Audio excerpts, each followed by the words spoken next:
முருகன் முதலில் யாருக்கு துணை நிற்பான் என்று தெரியுமா? முருகனுக்கு பக்தர்கள் உலகம் முழுவதும் உள்ளார்கள். நீங்கள் முருகனை வழிபட்டு வேண்டி நடந்த ஒரு மறக்க முடியாத நிகழ்வை கமெண்டில் பகிர்ந்து கொள்ளுங்கள். அப்படியே எங்கள் முருகன் ஆராதனை சேனலை சப்ஸ்கிரைப் அண்ட் லைக் பண்ணிக்கோங்க. உலகம் முழுவதிலும் முருகனுக்கு கோடி கோடியாய் ஆண் பெண் பக்தர்கள் இருப்பார்கள். அதில் பெண் பக்தர்கள் சிலர் முருகனை உருகி உருகி வழிபடுவார்கள். அந்த மாதிரி முருகனை உருகி உருகி வழிபாடும் எந்த ஒரு பெண் பக்தர்களையும் ஒருபோதும் துன்படுத்தாதீர்கள். ஏன் என்றால் முருகர் முன்னால் ஒரு ஆண் பக்தர் மட்டும் ஒரு பெண் பக்தர் இருந்து அதில் பெண் முருகர் பக்தர் துன்பப்பட்டால் முருகர் நேரடியாக முதலில் பார்ப்பது ஒரு பெண் முருகர் பக்தரை தான்.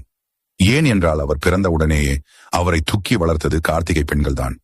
பொதுவாகவே நாம் பூமாதேவி என்றுதான் சொல்கிறோம். அதை போல் சிவபெருமானே சொல்லியிருக்கிறார், சக்தி தான் பெரிது, சக்திக்கு அடுத்துதான் நான் என்று. அதனால் எப்பவும் பெண்களை இழிவுபடுத்தியோ துன்பப்படுத்தியோ பார்க்காதீர்கள். நம் வீட்டில் இருக்கும் தாய், சகோதரி, மனைவி மட்டுமல்ல, நம்மை சுற்றி இருக்கும் அனைத்து